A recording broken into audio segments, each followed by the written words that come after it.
দর্শক সাগরে তৈরি হয়েছে ঘূর্ণিঝড় রিমাল, যে কোনো সময় বিপদ আসতে পারে।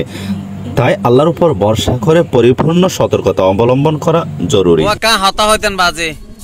দর্শক সাতকানি অনলাইন মিডিয়ার পক্ষ থেকে অভিনন্দন শুভেচ্ছা দেতিলেগেনার সাসি হালাহদুন আসলে এটা মানে বিভিন্ন হসর সামানপত্র যার কিল্লাই এখন বর্তমানে সাগর মোটামুটি গিয়ে আছে, আকাশও সাফ আছে, কিন্তু রাতে কি হন কি হইনি পারে রাতে মানুষ ঘুমায় বাইলে যার পানি আর টান বেদা হদার পিছতে এসে দেয় না পানি।